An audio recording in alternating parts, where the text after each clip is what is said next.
Hello friends, we discuss about the defect और जो remaining part of defect है वो हम डिस्कस कर चुके थे लास्ट क्लास में। फर्स्ट वन पॉइंट डिफेक्ट, और पॉइंट डिफेक्ट आपके सिलेबस में है। इसमें स्टोइकोमेट्रिक डिफेक्ट की बात करी, इसके बाद में नॉन स्टोइकोमेट्रिक डिफेक्ट और उसके बाद में इम्प्योरिटी डिफेक्ट। और नॉन स्टोइकोमेट्रिक डिफेक्ट में पहला हमने मेटल एक्सेस के बारे में डिस्कस किया था और हम डिस्कस कर रहे हैं अभी मेटल डेफिशिएंसी। तो मेटल डेफिशिएंसी की वजह से भी नॉन स्टोइकोमेट्रिक डिफेक्ट डेवलप होता है। और इसमें जो हमारे पास में पहला रीजन आएगा वो ड्यू टू कैटायनिक वैकेंसी, मतलब कैटायन की वैकेंसी की वजह से। इसका मीनिंग यूं है कि जनरली ये आयरन, निकल और आयरन के ऑक्साइड और सल्फाइड में, निकल के ऑक्साइड में ये डेवलप होता है।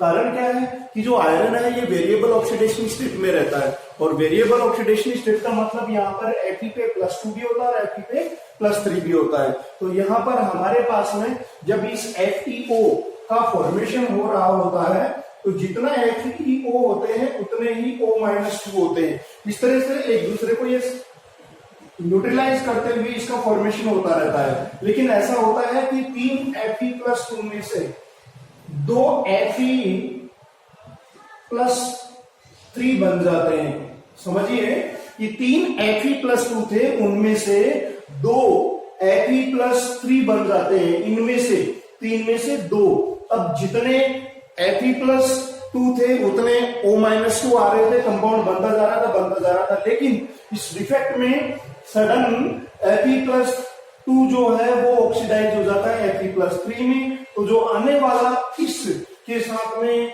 जो O-2 आयन है वो इसको न्यूट्रलाइज नहीं कर पाता, सेटिस्फाई नहीं कर पाता, तो और बाकी और ऑक्सीजन आने की आवश्यकता होती है इसमें। तो इस तरह से जितने अमाउंट में 100% Fe होता है तो 100% O नहीं होता, तो इसमें 95% ही ऑक्सीजन आ पाता है। इसलिए यहाँ पर 0.95 FeO 0.95, मतलब ये 100% नहीं है, 95% ही आया। इस तरह से ये डिफेक्ट डेवलप होता है।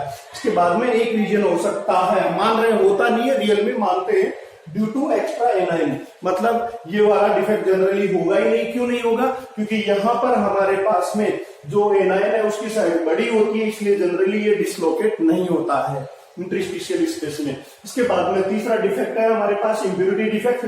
और इम्प्योरिटी डिफेक्ट के अंदर किसी एक सब्सटेंस में दूसरे की इम्प्योरिटी आ जाती है, इसके कारण ये डेवलप होता है। जनरली इसकी वजह से कंडक्टिविटी 10,000 गुना से लाख गुना तक बढ़ सकती है। और ये जो डायग्राम बना हुआ है, इस डायग्राम को मैं थोड़ा सा यहाँ पर जूम करके यहाँ दिखा रहा हूँ कि मेरे पास में एक NaCl क्रिस्टल है, इसमें Na+Cl- प्रेजेंट है।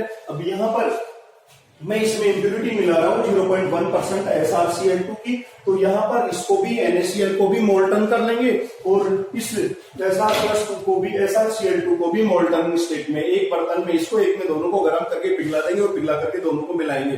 तो जैसे ही मिलाएंगे तो यहाँ पर Sr+2 है जो स्ट्रोंशियम है, ये डाइवेलेंट है, यहाँ पर 2 वैलेंसी है और यहाँ पर Na की वैलेंसी 1 है।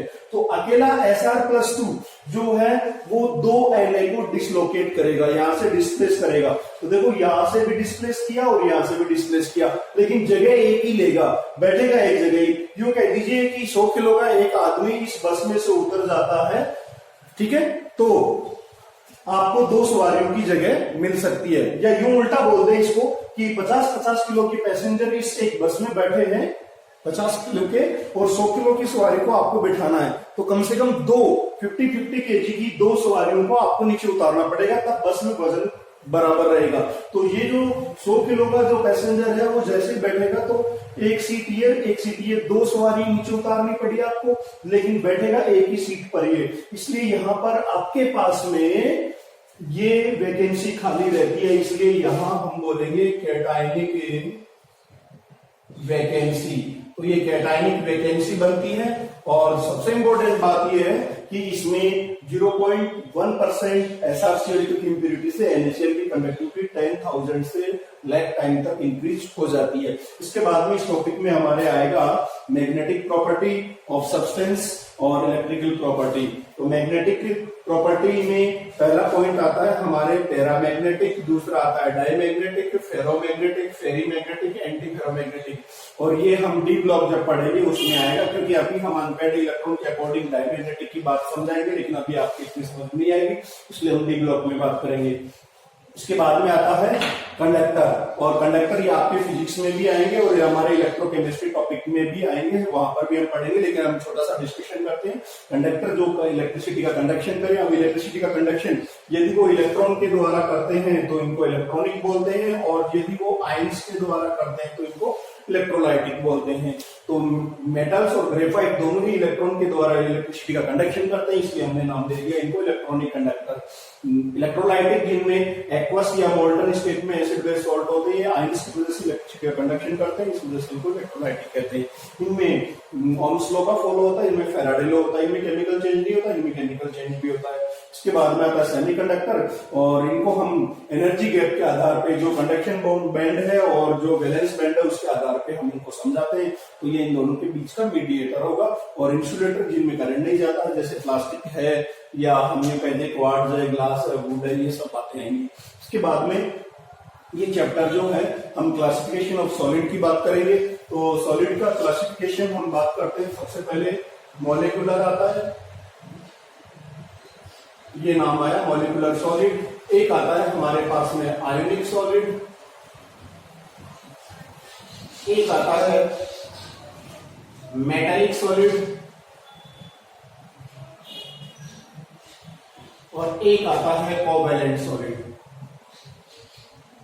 तो चार तरह के सॉलिड हो गए हमारे। कौन कौन से टाइप हो गए? चार। एक तो हो गया मॉलिक्यूलर सॉलिड, एक आयोनिक सॉलिड और एक कोवैलेंट सॉलिड। तो आप सभी इनके बारे में नाम सुन रखे हैं और सभी आप इनके बारे में जानते हैं। तो सबसे पहले हम डिस्कशन कर रहे हैं मॉलिक्यूलर सॉलिड। और मॉलिक्यूलर जो सॉलिड है इनमें मॉलिक्यूल्स के फॉर्म में जो एटम्स मॉलिक्यूल होंगे वो सॉलिड स्टेट में मानना पड़ेगा आपको। जैसे कि हम बात करें CO2। अब CO2 तो गैस होता है, लेकिन जब हम टॉपिक का नाम सॉलिड स्टेट है तो हम सॉलिड स्टेट की ही बात करेंगे। तो मॉलिक्यूलर सॉलिड आगे चल करके हमारे पास में तीन तरह के होते हैं। एक तो आता है पोलर, एक आता है नॉन पोलर, और एक आता है जिसमें हाइड्रोजन बॉन्ड बनता है, H बॉन्डेड। H बॉन्डेड एक बार फिर से सुन लीजिए, polar molecular solid, non polar और एक H बॉन्डेड। तो ध्यान देना, पोलर वाला कौन सा होता है? जिसमें प्लस माइनस हो, जैसे हम बात करें HCl, ठीक है। अब ये HCl होने को तो गैस होता है, लेकिन हम बात कर रहे हैं सॉलिड की, तो H पे प्लस Cl पे माइनस, इस तरह से हमारे पास ये पोलर सॉलिड हो गया, ठीक है।